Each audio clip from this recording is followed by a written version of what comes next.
fact, if you look at the straight deaths from substances, a different type of picture starts to appear. The #1 killer in the country, it beat out AIDS, heroin, crack, cocaine, alcohol, car accidents, fire, and murder combined. Tobacco. That's a nasty, dirty thing to say, son. A lovely, pure white cigarette causing cancer. It gets me right here. With an average of 430,000 deaths per year, considering it's a #1 killer, it's interesting to know that tobacco receives government subsidies and is grown with radioactive fertilizer.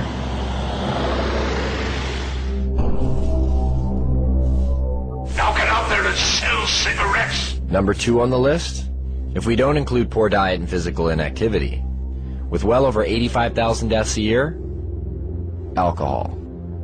As we look much further down the list, there are others that may surprise you. Caffeine comes in with 1 to 10,000 deaths a year. And some of our most popular pain relievers, non-steroidal anti-inflammatory drugs such as aspirin, still make an appearance with over 7,500 deaths annually. Where does marijuana lie in this? What kind of staggering number do we find?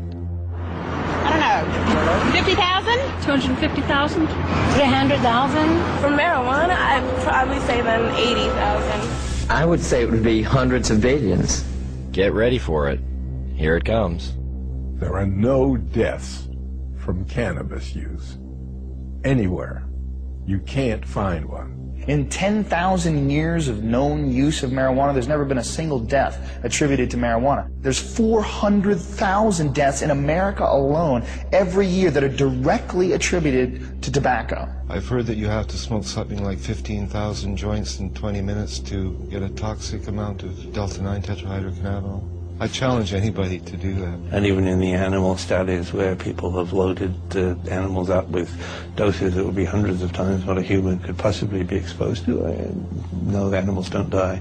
The LD50 seems to be astronomical. I mean, you can die from ingesting too much aspirin. You can die from ingesting too much coffee. The drug warriors who say we have to protect society, save these people, are being just a little bit disingenuous. Not one university or medical facility has ever recorded a single death directly attributed to marijuana. But never mind that. There's other problems, other reasons to fear it. Take addiction, for example. There are more kids in addiction clinics for marijuana than any other substance. This must mean that marijuana is the most addictive substance today. It's undoubtedly true that there are more teenagers and kids in treatment for marijuana than all the other drugs combined. What the DEA never tells you is why that's true. A kid is caught possessing or smoking marijuana. He's taken to court. He's given a choice. Either you some horrible penalty, or you go to a treatment center. Obviously chooses to go to treatment, and goes to treatment there, he's considered an addict. But then the DEA gets to point to that stat and say, look at all these kids in treatment for marijuana. God, it must be because today's marijuana is not the marijuana that your parents were smoking. As far as I understand, only 3% of the people in treatment for marijuana are there voluntarily. The other 97% were told to by their guardian or told to by a judge. So you can choose between jail or treatment. And a lot of people choose treatment.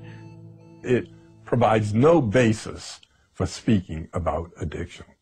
Anybody who is at all sophisticated about marijuana would rate them the way two researchers were asked to rate drugs in order of addiction. Nicotine was 1, alcohol was 2, then heroin, then cocaine, and then coffee, and then marijuana. There may have been a couple of other drugs, but marijuana was at the very bottom, below coffee.